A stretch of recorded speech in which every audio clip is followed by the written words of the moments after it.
Hello, Monsieur l'Ambassadeur, distinguished panelists and attendees. Thank you very much for joining us for this very important webinar, Global Value Chains for Least Developed Countries, a proposal to the WTO.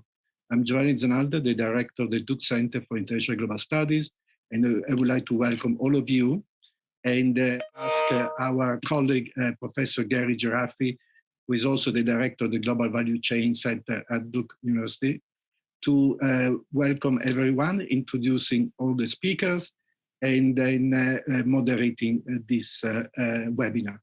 Thank you very much again on behalf of Duke University for participating, and welcome to Duke University. Professor Gereffi. Right. Giovanni, thank you very much for the introduction. Also, I would like to welcome all of the participants that are joining us, as well as the panelists. As you mentioned, this topic of global value chains for least developed countries, a proposal to the World Trade Organization, is extremely timely, and we are very fortunate to have such a great group of panelists. I also want to mention that this webinar connects very well to the Rethinking Diplomacy program that the Duke Center on International and Global Studies has been running, as well as our webinar series on global value chains and COVID-19 that we started back in April of 2020. So there's a lot of topics that have allowed us to talk to one another about the importance of global supply chains and development. But I think the particular focus of today's webinar is around the World Trade Organization, which I think is a very important area for us to be directing our attention for several reasons. One, I, as director of the Global Value Chain Center at Duke, have been working with many colleagues in studying global value chains and global supply chains for a couple of decades. But the World Trade Organization, right after the global financial crisis of 2008, 2009, really began to emphasize the importance of thinking about global supply chains when we talk about trade and development issues. World Trade Organization pioneered something called Made in the World initiative. They partnered with OECD to create a special database on looking at trade and value added, and they began to realize that there was a very big difference in 21st century trade from 20th century trade. I think the person who really captured that particularly well was a former Director General of the World Trade Organization, Pascal Lamy, and one of our panelists worked closely with Dr. Lamy early in his stay at WTO, and she's back there now. But Pascal Lamy emphasized the distinction between what he called the old world of trade. Let's think about it as 20th century trade, where the focus was primarily on national production and trade in goods and services between countries. And the main focus of trade negotiators at places like the World Trade Organization was to remove obstacles at the border to trade. So it was basically an inter-country system of trade, with most production being inside the countries themselves. But Dr. Lamy emphasized that the 21st century has brought us into something that he called the new world of trade, where production was transnationally organized in global supply chains that frequently crossed 10 or 12 different countries. And one of the key features of the new world of trade is that much of the trade was actually in intermediate goods or inputs, not just final goods trade, which was very characteristic of the 20th century trade. And I think a key part of this global supply chain approach to trade was that you have to pay attention to the value addition occurring at each stage along the chain and how that shaped the way different countries could be involved in the international trading system. So if we think about this new world of trade or 21st century trade, that raises several big challenges for both researchers and policymakers in terms of how we look at the impact of trade on development. And I would just characterize it by a kind of a typology that Pascal Lamy used often. He said, we have to simultaneously look at trade at the border, how easy it is for goods to cross into other countries. We have to look at trade across the border, how these supply chains are being organized. And very importantly, we have to look at the impact of trade behind the border, what it means for development inside various countries. And in particular, what does it mean for more marginalized groups in local economies, in particular, and including groups like women workers, who are very important in much of this supply chain trade. So those are the themes of our workshop today, and we have an excellent set of panelists to help us better understand all of these issues. So what I'm going to do is briefly introduce the 5 panelists in the order that they'll be speaking, and then I'll say something about the format, and then we're going to actually turn it over to the panelists themselves. So our first panelist, Ari Van Assche, is a professor of international business at HEC Montreal in Canada. And Ari is also associate editor of the Journal of International Business Policy, which is actually capturing a lot of the dynamics we'll be talking about today.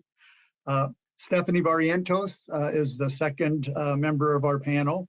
She's an emeritus professor in the Global Development Institute at the University of Manchester in the United Kingdom. And she had worked for many years also at the Institute of Development Studies at University of Sussex, studying many of these issues in varying regions of the world, but especially sub-Saharan Africa.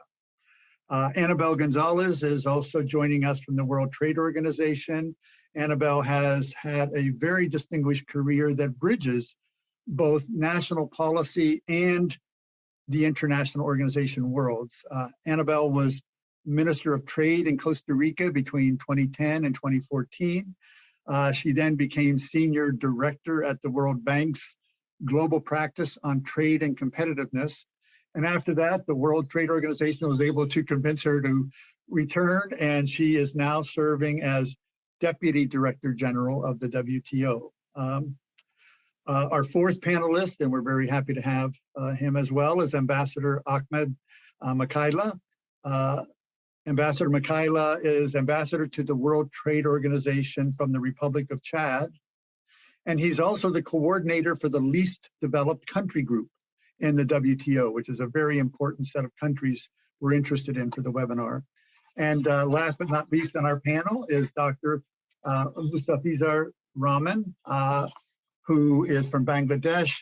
Dr. Rahman served as the executive director of the Center for Policy Dialogue in Bangladesh for over a decade. And he's worked broadly with many international organizations on issues related to sustainable development goals and many other topics of interest to low-income countries. So we've got a great panel. The format of the panel is that I had circulated to all of our panelists a set of questions related to this topic of global value chains for least developed countries, a proposal to the WTO. And I'm going to ask each of the panelists a couple of the broad questions at the outset, and then ask them to give us their responses over a few minutes. All of the questions are going to relate to a recent proposal on global value chains for least developed countries that was circulated to the Director General of the World Trade Organization, Dr. Okonjo-Iweala of Nigeria, in an open letter that was co-signed and supported by various GVC experts. And you'll hear more about that in a minute. But it's very important that we're having this conversation now, because WTO is going to have its 12th ministerial conference between November 30th and December 3rd. And we felt that these issues about how global value chains might affect least developed countries could be one of the important themes that comes up in the WTO meeting. During our conversation, we are going to have simultaneous French translation for the remarks of Ambassador Makaila. But otherwise, I think everything should proceed pretty smoothly, and I'm anxious to get the webinar started. So with that introduction, let me start with our first panelist, who's going to be Ari Van Assche. Ari, welcome to to the webinar.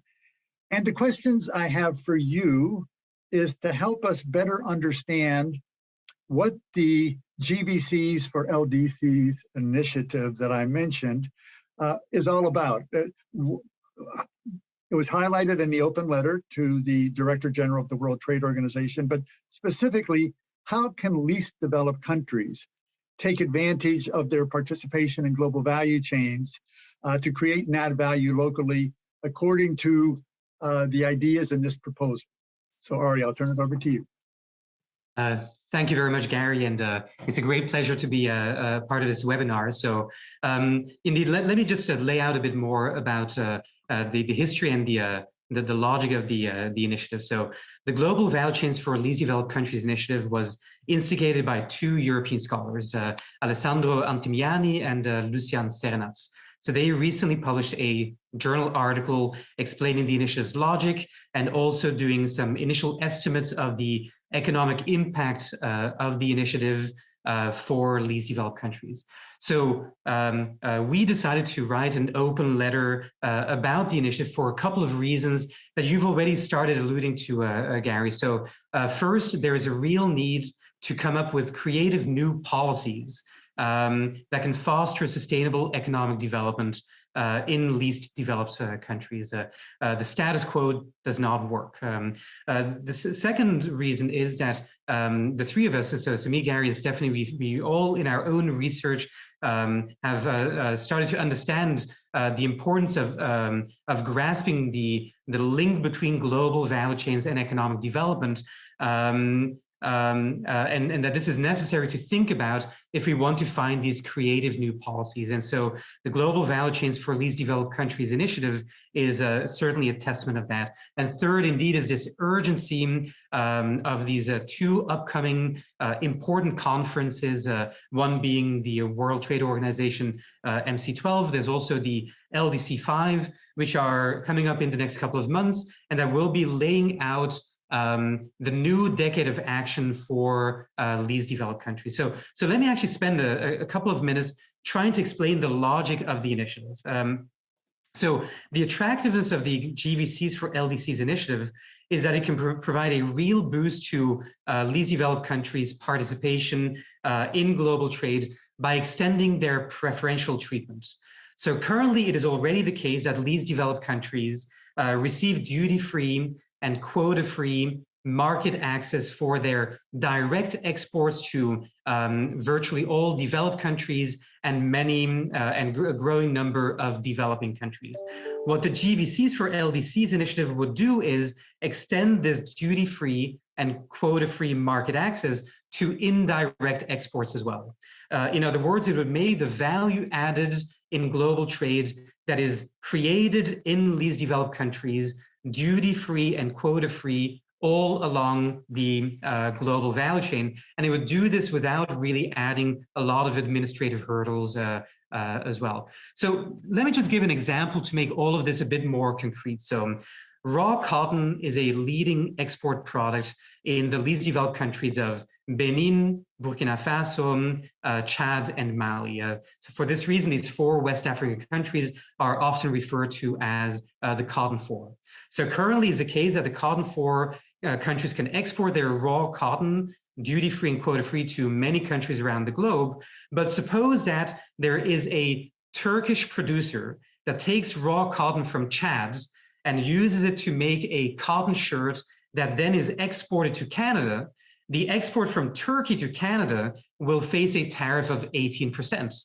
And this 18% tariff will not only apply to the value added that was made in Turkey, but it would also apply to the value added that was made in least developed countries, but was exported to Turkey.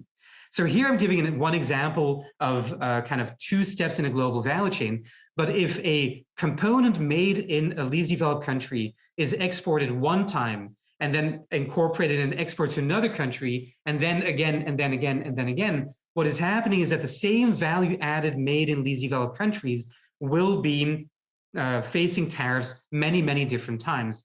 So what the GVCs for LDCs initiative does is it allows the Turkish exporter to deduct from the dutiable value of its Turkish shirts the value added that was made in these least developed countries. And this provides a real incentive for textile and apparel producers to consider more carefully raw cotton that is coming from these least developed countries.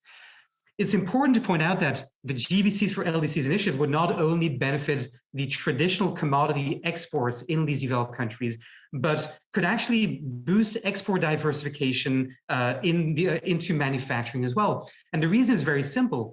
If you look at global value chains, they tend to be much longer, where components really cross border many more times in manufacturing sectors like TV and communication equipment, or textile, leather, and footwear, than it does in other sectors. So what it means is that it's exactly in these manufacturing sectors that components that are made in LDC countries will be facing tariffs multiple times along the chain. So ultimately, the GVCs for LDCs initiative, in this sense, would be providing more of a bang for its buck in trying to make manufacturing production in LDCs more attractive as well.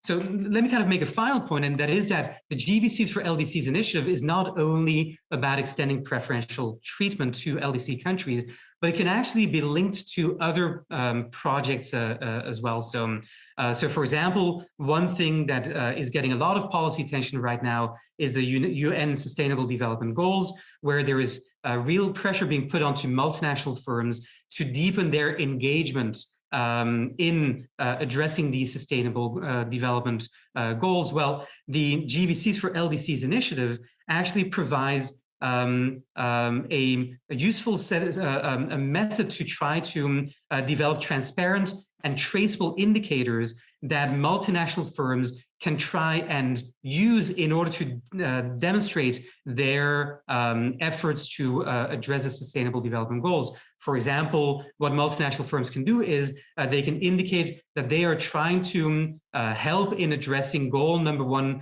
of eradicating poverty in all forms by demonstrating the fact that they are using more value added from least developed countries in their exports.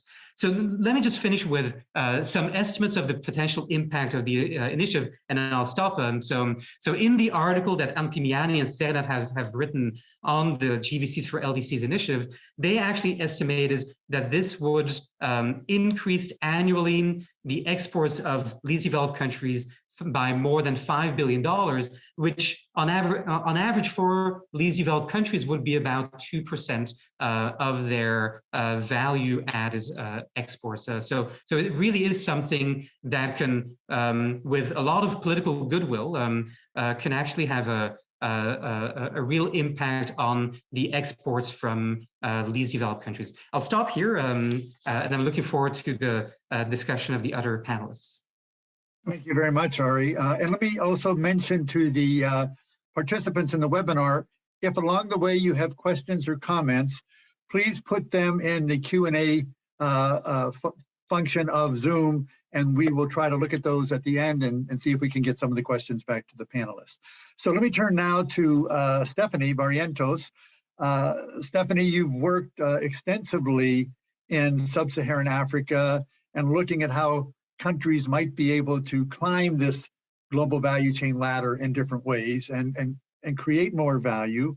And you've particularly been focused on the position of marginalized groups, and especially women, in global supply chains, how gender factors into this local development equation. Can you provide us with some insights from your research experience on how this GVCs for LDCs initiative that Ari explained to us might actually have an impact on the regions of the world where you have worked most carefully? Thank you, Gary, and it's a great pleasure to be part of this panel. As you mentioned, a GVC approach, unlike more conventional trade analysis, extends the analysis of trade to beyond the border, and in particular helping to identify forward and backward linkages involving buyers, suppliers, workers, small-scale producers, and other stakeholders involved in the value chain. But the GVC approach also helps to explore the potential for economic upgrading of firms so that they can capture more value, and importantly, social upgrading, particularly for workers, marginalized groups, small producers, and to assess whether and how they can benefit from GVC participation. However, we also know that many producers, particularly in sub-Saharan Africa, face many challenges accessing GVCs in relation to cost pressures, quality requirements, compliance with standards. And many workers also endure poor pay, poor working conditions, and especially women who tend to be concentrated in more casual work and in smaller scale production. So the question I really want to think about is whether and how the GVC for LDC initiative would contribute to economic and social upgrading of women and wage workers and small-scale producers. As you mentioned, many LDCs countries are found in sub-Saharan Africa, where a lot of my work has been concentrated. But many of those engaged in GVCs in sub-Saharan Africa mainly tend to focus on agriculture and low-skill, labour-intensive production. One example which was cited in the letter to the WTO is mango. And just to expand a bit further, ECOWAS, for example, the Economic Community of West African States, and many countries are LDC member countries, and many cultivate mango. So that's a big crop for ECOWAS. And in total, approximately 1.3 million tons is produced annually, and ECOWAS is the 7th largest producer of mangoes. However, farmers face significant challenges, particularly in accessing global value chains in relation to quality standards and compliance issues, and only a small percentage actually exported globally. But, and this is where I think we need to think more kind of forward, the global value chain involves a number of different dimensions for mangoes. The first is fresh mangoes, and the majority of that from ECOWAS goes to Europe. But there is also input into food processing, such as fruit juice and ice creams, but also very importantly, a rapid recent growth in the use of mango as an ingredient into cosmetics and personal care products, particularly mango seeds, which are used in mango butter. And whilst Europe is an important export destination directly for fresh mangoes, this growing market, particularly in process, is expanding Asia and the Middle East. And that's a more diverse set of value chains. Women play a critical role in mango supply chain, mostly as unpaid family labour on farms. Land tenure restricts their ownership of farms, but very importantly as paid workers in packaging and process, and as small-scale entrepreneurs, again, particularly in processing. So if through something like the GVC for the LDC initiative would help, I think, to expand and diversify the kind of markets that processed mango especially could go into, such as the cosmetic value chain, which is one that transfers across multiple borders.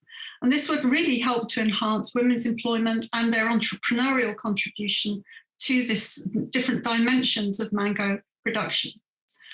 Ari also mentioned in his talk the cotton, which is another major, sub-Saharan Africa is another major producer, and it is a potential area which a GVC for LDC initiative could benefit. So just to draw out the extent of the value chain, the International Trade Center estimates, ITC estimates that approximately 20 million people in Africa depend directly or indirectly on cotton. It's a very significant number. And women play a particularly important role, accounting for 65% of the total workforce. They're particularly focused on picking and planting. Women's farm ownership is much less, again, due to land tenure norms, and about 25% of land on which cotton is grown is owned by women. But there are many gender constraints for workers, and such as pay discrimination, and for women farmers, such as access to finance. Nevertheless, their role is significant, and if you could expand export production or export of cotton through an initiative such as this, it could greatly enhance women's economic involvement. Climbing the value chain ladder is also another important dimension of development, and value chains. Apparel production has been a very important kind of example for many countries. The UK, the US, and many developing countries have started off their development process through entering into apparel production. Many or a number of countries in sub-Saharan Africa have moved into apparel production. For example, Lesotho, which has 40,000 workers, 80% of them female. And some sub-Saharan African countries have also begun to strategically upgrade into more integrated cotton, textile, and apparel value chains. Ethiopia is an example of that, but of course is currently tragically facing a lot of political strife. But nevertheless, potentially, this kind of upgrading could benefit women both at the production end, the cotton end, but also at the apparel end of production. And although women workers often endure poor pay and conditions in many of these value chains, much research, including my own, indicates that in many countries, value chain access enhances their economic independence, their social independence, and gives them the opportunity for collectively organizing and engaging in campaigns to improve their conditions. So there's a lot of opportunities here, but in terms of the potential of a GVC for LDC initiative. But I would argue that it is a necessary but not sufficient condition for really improving the situation of women in sub-Saharan Africa. There is a significant risk, which we've seen in many value chains, that it's the large lead firms outside sub-Saharan Africa who would capture the gains, with few benefits trickling back to workers, particularly those who are more marginalised, such as women in production. So I would argue that there needs to be complementary, if this would pass, a complementary package and strategies would need to also be implemented by civil society, governments, donors, and companies. And I think there are many examples of this happening already. Important initiatives such as the fair trade, which has been a big sort of flagship for many civil society organizations. There are many donor programs that support upgrading, particularly of women, in particular the ITC She Trades program, which has played a really significant role over many years. And I would note that the ITC is a joint agency of the WTO and the United Nations. But there are also many multinational companies that are increasingly concerned about the sustainability of their value chains, and particularly of sourcing from LDCs, and in relation to the social and environmental resilience of future supply. And they recognise the need to support farmers, small-scale farmers and workers, and particularly women. And an example of that is Unilever, a major multinational with big operations in Africa, as well as globally, which is now very committed to building sustainable and inclusive supply chains. And one commitment they've made, for example, is that they now want to source at least 2 billion euros annually from suppliers that are owned and managed by underrepresented groups, especially women. So the GVC for LDC initiative would incentivize, I hope, more multinationals to enhance their sourcing from LDCs and follow the examples of companies like Unilever in pursuing more sustainable and equitable strategies. So just in sum, I think this is an initiative that could make an important contribution. It would help LDCs to access more diverse end markets, more diverse value chains that would create opportunities for process and product upgrading.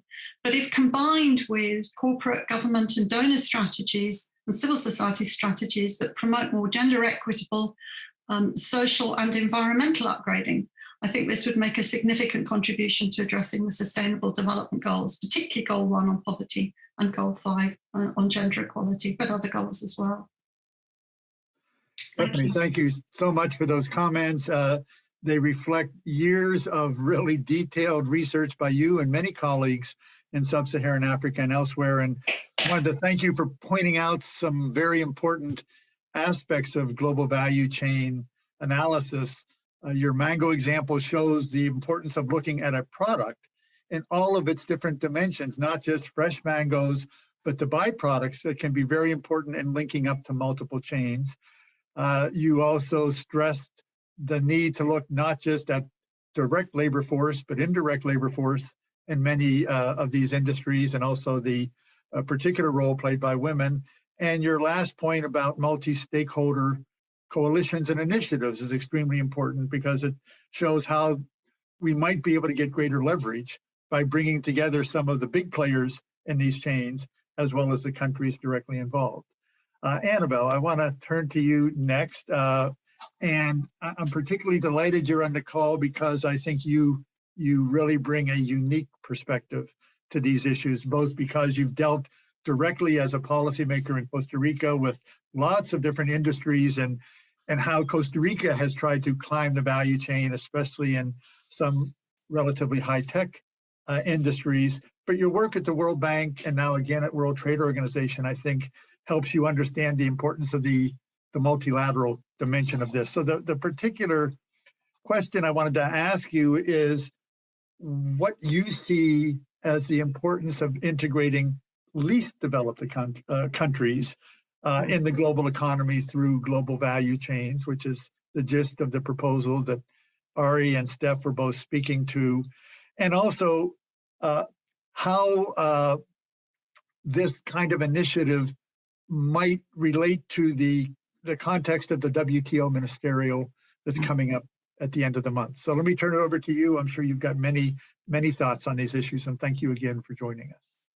Thank you very much, Gary, for your kind invitations, and congratulations for all of you for what I think it's a great initiative.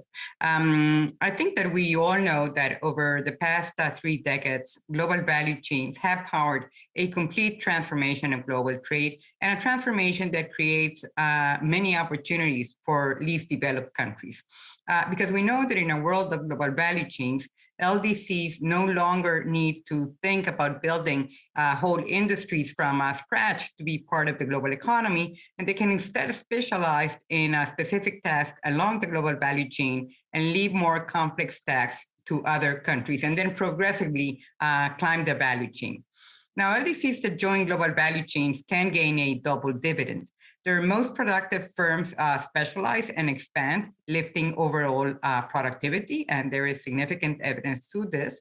And then local firms gain access to better and cheaper inputs, and they link with foreign firms, which pass on the best managerial and technological practices. And as a result of this, LDCs that become part of global value chains can see faster income growth and falling poverty. And the benefits of a global value chain for LDCs are not just theoretical.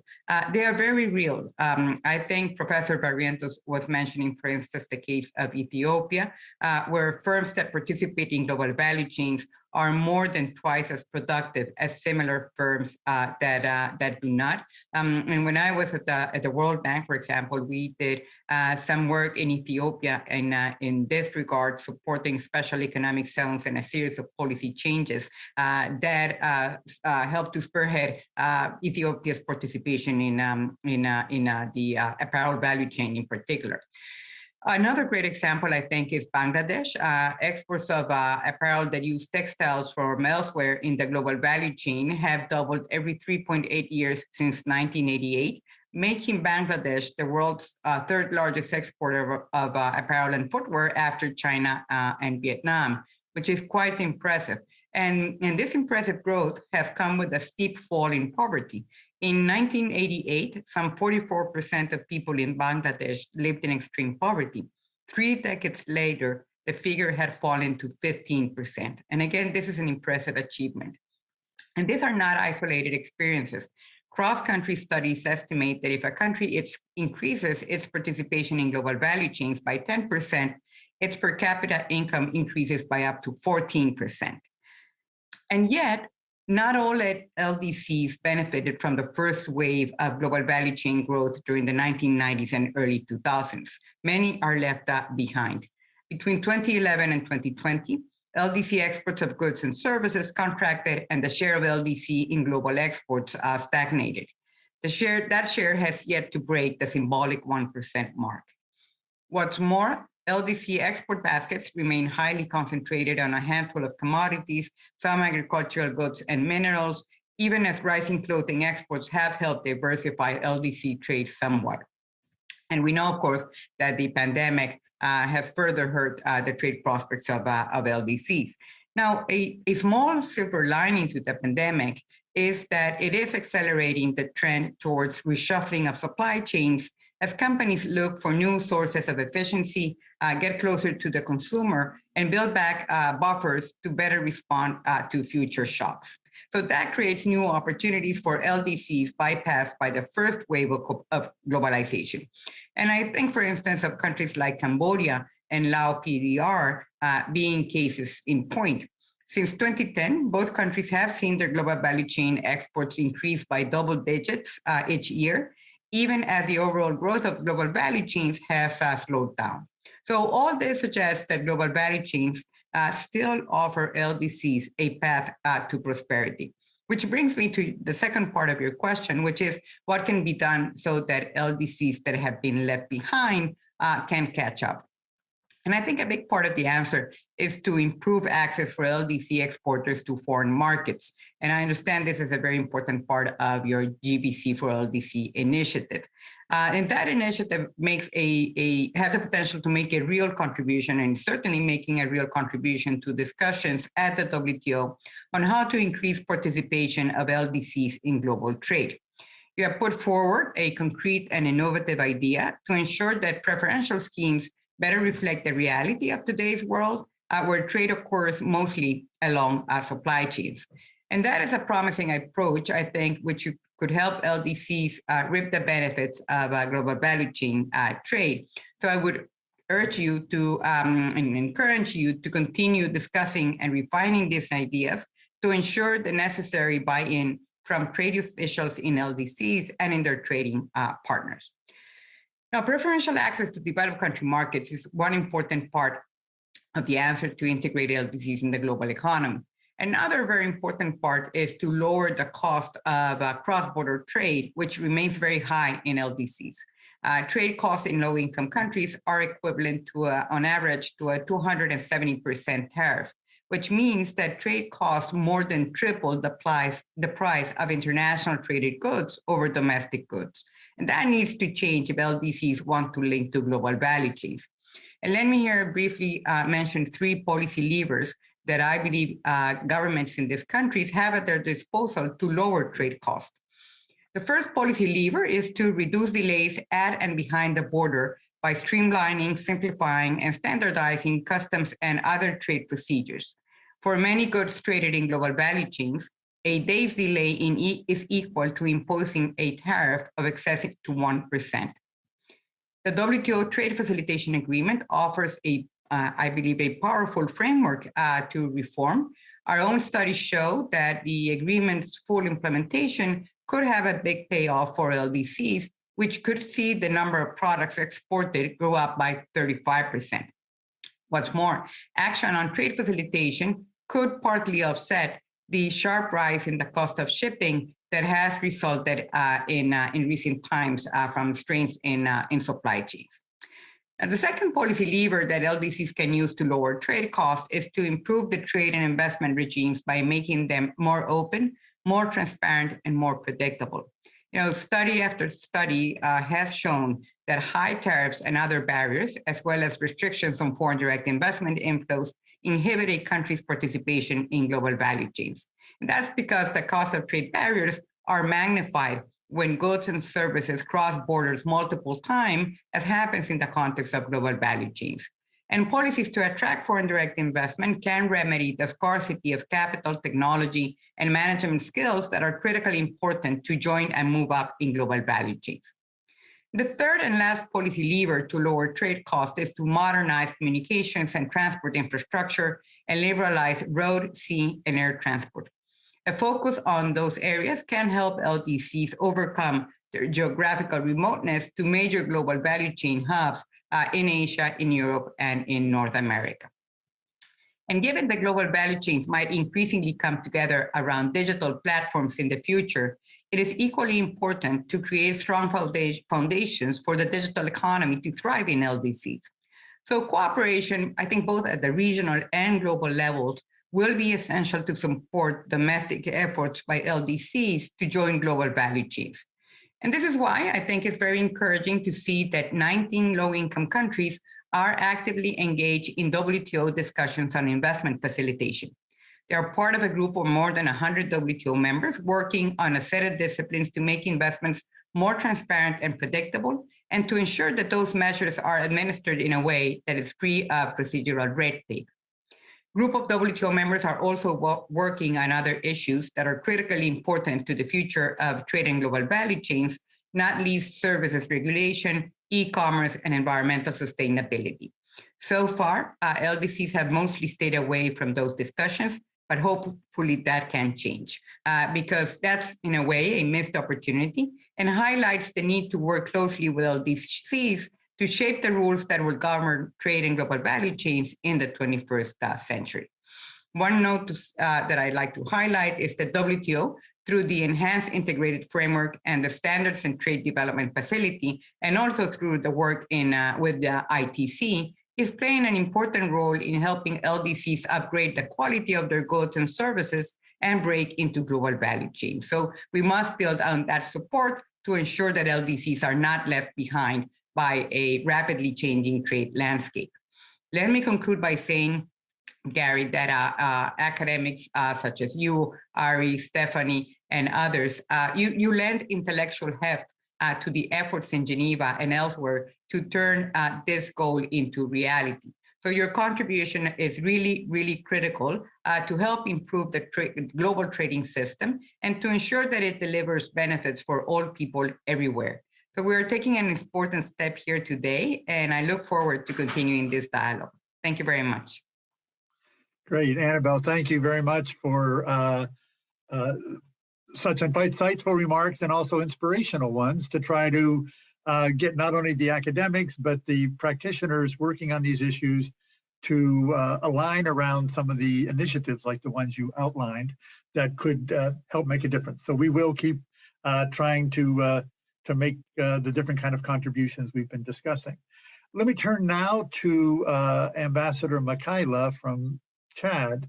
Ambassador, you've heard the academic discussion, but also the regional research in sub-Saharan Africa and elsewhere that speaks to the topic of global value chains for least developed countries. And Anabel was just also mentioning some potential policy initiatives that could help us move forward.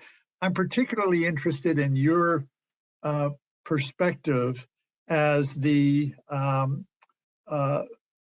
ambassador who is coordinating this least developed country group within the World Trade Organization.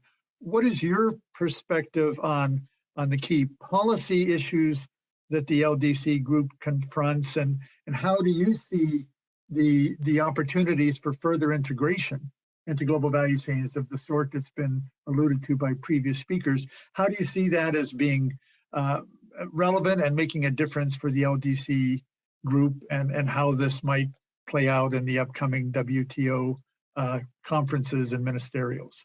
So let me turn the floor over to you. And as I mentioned earlier, we will have simultaneous French translation, so hopefully all the participants can pick the appropriate language. Thank you again for joining us, Ambassador Makaila. We look forward to your remarks.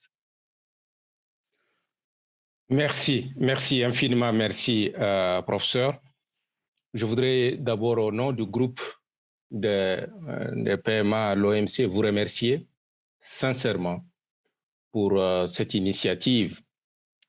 Il est bien vrai que le groupe est très actif à l'OMC aux côtés des autres membres. Nous discutons, nous parlons tous les jours, même si les choses n'avancent pas comme on aurait souhaité. Les négociations sont un domaine difficile. Le groupe de PMA a cette particularité d'être un groupe vulnérable constitués de pays à majorité à revenus faibles. Et évidemment, pour ce groupe, la question de la chaîne de valeur est une question primordiale. Nous pensons même que c'est un levier pour permettre à ces pays défavorisés de rattraper leur retard.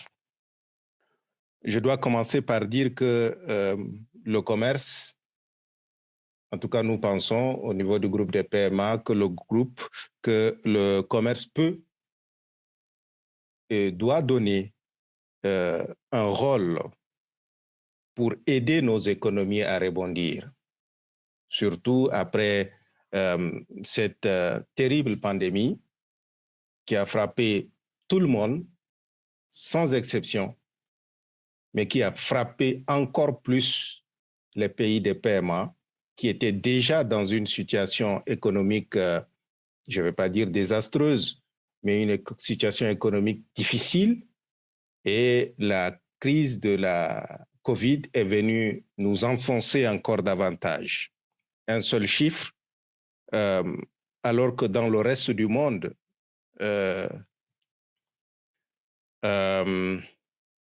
la chute en raison avec la pandémie a été de l'ordre de 12%. En ce qui concerne les services, pour les PMA, c'est de l'ordre de 16%. Et donc, compte tenu de la vulnérabilité des pays du groupe, tout choc qui survient est beaucoup plus vécu par les groupes de PMA en raison donc de leur vulnérabilité. En ce qui concerne la participation des PMA dans les chaînes de valeur, il faut noter que la plupart des chaînes de valeur opérant dans les PMA ont une étendue limitée, ce qui indique que les opérateurs, du moins les opérations sont concentrées sur des secteurs spécifiques, par exemple les ressources, l'extraction des ressources ou la production, essentiellement. En raison donc du manque de capacité de production et de capacité de répondre à la demande, les fournisseurs basés dans le paiement sont rarement à même de se positionner au premier rang dans les chaînes de valeur mondiales. Il apparaît clairement que les paiements sont désavantagés dans l'exportation de leur potentiel dans les chaînes de valeur mondiales. Ce n'est pas que le potentiel n'existe pas. Le potentiel existe, mais du manque donc des infrastructures et des politiques, comme l'ont évoqué les universitaires, eh bien donc ce manque donc des infrastructures tire un peu les performances des PMA vers le bas. Les difficultés logistiques sont également considérables. Quand vous prenez l'exemple des paiements enclavés, il est évident que cette situation réduit considérablement leur marge de manœuvre pour développer les chaînes de valeur autrement qu'à travers le marché voisin, autant à l'exportation qu'à l'importation. Encore que même les marchés voisins, vous savez qu'il y a beaucoup d'études qui prouvent que le commerce, quand vous prenez l'Afrique par exemple, le commerce intra-africain, il est très faible. Il est très faible et je crois que c'est dans ce sens que l'Union africaine avait mis en place la ZLECAf, n'est-ce pas, la zone de libre-échange économique, qui est une politique volontariste qui vise donc à développer effectivement le commerce intra-africain. Mais même si vous allez au-delà de l'Afrique, entre les PMA déjà, le commerce intra-PMA, il est également faible. La question de l'accès au marché se pose également à l'intérieur du groupe des PMA. Nous sommes donc d'avis avec certaines études qui indiquent que la politique publique a clairement un rôle important à jouer, n'est-ce pas, pour que les PMA réalisent leur plein potentiel de participation dans les chaînes de valeur mondiales. Quelques mesures de soutien peuvent être prises afin de faciliter ce processus à affronter ces difficultés. Et je voudrais également mentionner ce qu'a dit la directrice générale adjointe en ce qui concerne donc l'initiative du cadre intégré renforcé, qui est un mécanisme qui appuie les PMA, n'est-ce pas, à diversifier et à travailler encore davantage leur chaîne de valeur. Et je pense que c'est un travail qui est très apprécié par les membres du groupe des PMA. Parmi ces mesures, le développement des capacités productives, le développement des infrastructures, l'amélioration de l'accès aux produits frais et de la logistique, la création des politiques commerciales et industrielles à caractère prospectif et la promotion de la mobilité sociale sont nécessaires. Alors, pour renforcer leur présence dans les chaînes de valeur, les entreprises de PMA doivent faire valoir leur position économique et améliorer leur processus de production ainsi que leurs produits. Enfin, je termine, nous pensons que les liens de dépendance et les interconnexions à l'échelle mondiale sont tels que si on touche à un seul maillon, c'est l'ensemble de la chaîne de valeur qui risque de se défaire, les pays les plus pauvres étant les plus affectés. Je voudrais tout simplement terminer en insistant sur l'importance de la chaîne de valeur et pour les pays les moins avancés, c'est un passage, j'allais dire un passage obligé, n'est-ce pas, pour arriver à la prospérité. Et je pense que nous avons besoin de travailler tous ensemble. Nous avons besoin de l'apport des universitaires. Nous savons que nos collègues au niveau de l'Organisation mondiale du commerce nous aident énormément sur ces volets. Et nous pensons aussi que c'est un peu la logique qui répond au traité de Marrakech. Nous disons que personne n'est contre pour un monde libéral, un monde ouvert, mais nous disons qu'il faut que ce monde libéral, il faut qu'il soit un monde équitable, il faut qu'il soit un monde juste pour que tous ensemble on puisse trouver les fruits de notre travail.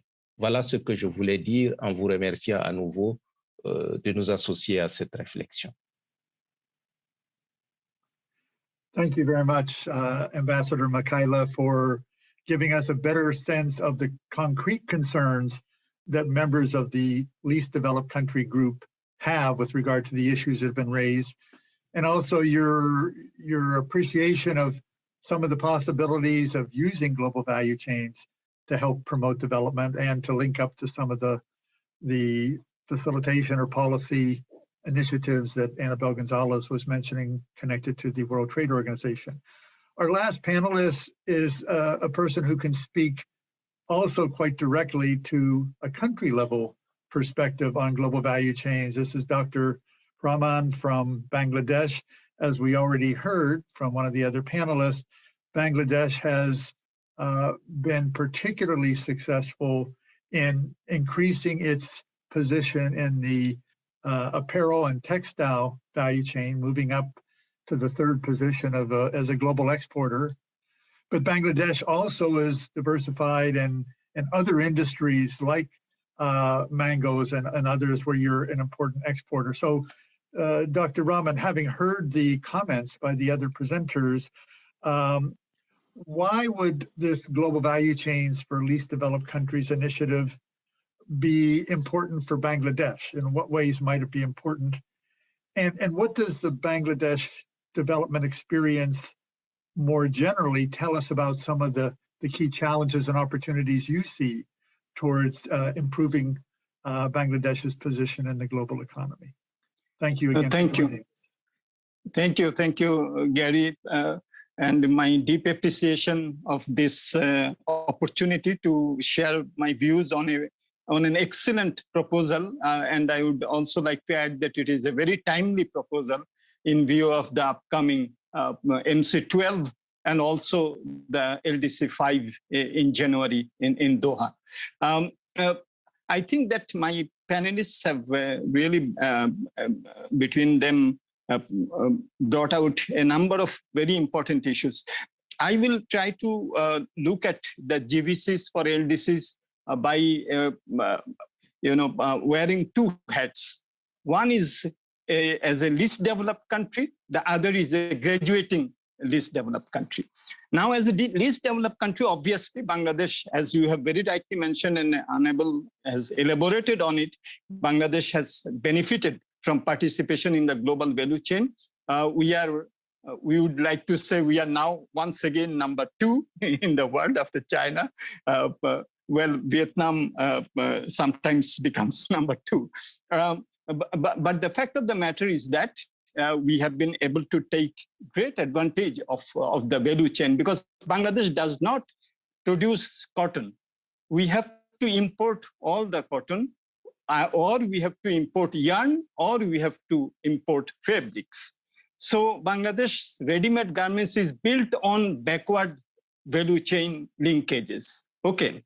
Now the other products of Bangladesh, for example, home textile or raw jute or leather, crushed leather, or some of the agricultural products, we have connectivity with the forward value chain. For example, we export raw jute to India or China, and then they make jute goods and then export to the various markets. Same is some of the agricultural products, and the same is also for the home textile, where also Bangladesh exports about $1 billion every year. Now, so from that perspective, obviously we have benefited from the global value chain, and the proposal that you have tabled. I think that Stephanie, Ari, and Gary, I think that is very important because it will make the LDCs attractive as a source. Because, for example, if Turkey sources from African, LDC cotton, then and if it gets to that extent tariff reduction, then obviously as a source, the LDC becomes more attractive to Turkey. And then, on the other hand, if Turkey gets reduced tariff entry market access, then Turkey also gains because its products, final products, becomes more attractive, more competitive. So I think that the proposal, both from the sourcing side and also from the destination side, I think is very important. So this is something I think which is what noting. The other is, for example, the graduating LDCs. Now, Gary, as of now, 16 LDCs are slated for graduation at various stages. And Ambassador knows very well, obviously, he is the coordinator of the LDC group. 7 of the LDCs are slated for graduation in the coming years, and other 9 will be graduating. And also the list will be, of course, will be long as we go forward. So what it means for the graduating LDCs, that is also very important. Now, Ambassador has submitted a proposal in the WTO so that the extension of the LDC preferences is made 12 years beyond the graduation timeline. For example, Bangladesh should be graduating in 2026, another 12 years so that we get the international support measures and special and differential treatment in the WTO, market access preferential, which are there already for the LDCs. So 12-year extension. But as far as I understand, it is not going to happen. So what we can think about now from your proposal, I think that we can get some insight with regards to some midway, which is that, for example, our value addition in ready-made garments is 40%. Okay, so if we go to the European Union under the everything but arms, it is zero tariff. In Europe it is 12% tariff. So if Bangladesh exports for all our export, the FOB value, the product is $100. So there is no tariff, no 12% tariff. Now, if we don't get the extension for another 12 years, can we think that to the extent of local value addition in Bangladesh, 40%, we get tariff reduction to the extent of 40%. So not 12% tariff is imposed on graduation, but it will be, say, 6% or 5 or 7%. So to the extent of the local value addition, there is a tariff reduction to that extent. So I think that we can also think about this as a support, because there is a discussion in the WTO how we can help the graduating LDCs have sustainable graduation. So new international support mechanisms, measures, new ISMs are now being discussed. So as part of that, whether we can also stretch these GVCs for LDCs in order. So this will do two things. Once we graduate, we don't have to face the full brunt of the tariffs. So there is a opportunity. It may be a time-bound opportunity.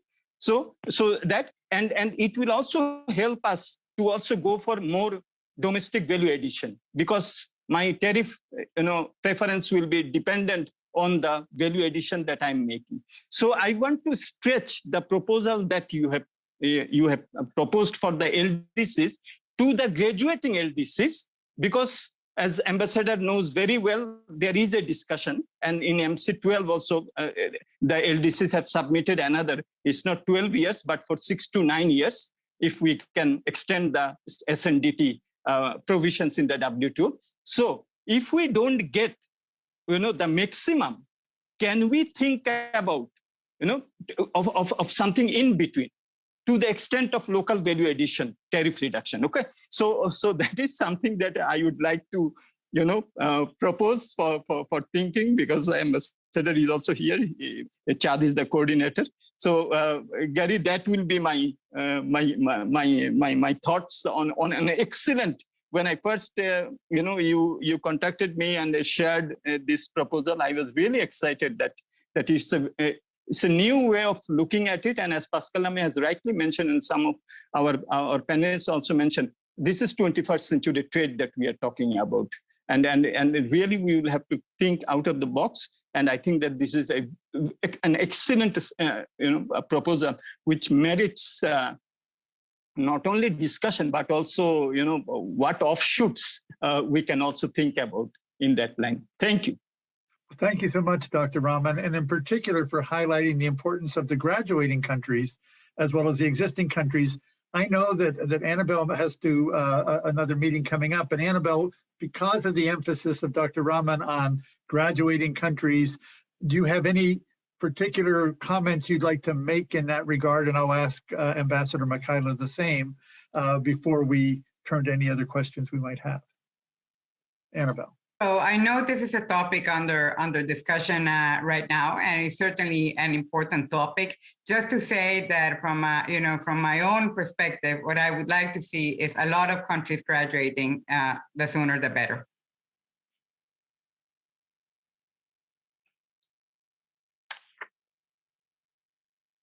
Ambassador Makaila, I'm sorry. Would you have anything you would like to add to Dr. Rahman's comments about the experience of Bangladesh and the LDC group and bigger issues he talked about? Oui, merci beaucoup. Mais avant, je voudrais simplement dire que mon collègue, l'ambassadeur du Bangladesh, ici à Genève, s'appelle exactement Mustafizur Rahman. Alors, je ne sais pas entre le professeur et mon collègue, quel est le vrai. Alors, non, c'est plutôt heureux, c'est juste pour rire. effectivement, nous suivons la question de la graduation. C'est une question importante pour notre groupe. Nous disons simplement que la graduation, et en cela nous sommes d'accord avec le leadership de l'OMC, la graduation n'est pas une perspective malheureuse pour les pays. Tous les PMA ont vocation à graduer un jour. On arrivera certainement un jour où il n'y a plus de PMA. Et je pense que c'est à cela que nous travaillons. Et nous sommes heureux, effectivement, de compter le Bangladesh parmi les pays qui vont graduer. Mais nous disons que cette graduation devrait être douce, souple et préparée pour que les pays ne subissent pas, n'est-ce pas, les conséquences, de façon à ce qu'ils, une fois gradués, qu'ils retombent à nouveau. Et ce risque existe.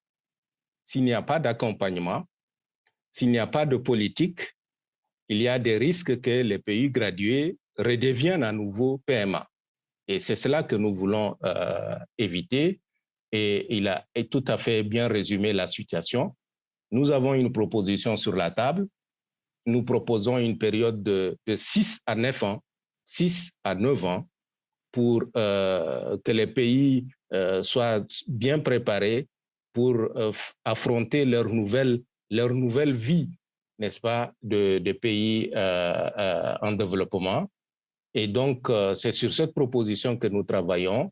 Nous pensons que c'est une proposition raisonnable et nous discutons avec nos partenaires et nous pensons que d'ici à la ministérielle, à la CM12, nous avons besoin d'un résultat, n'est-ce pas, concret sur la graduation. Et nous pensons que la proposition qui est en discussion en ce moment est raisonnable.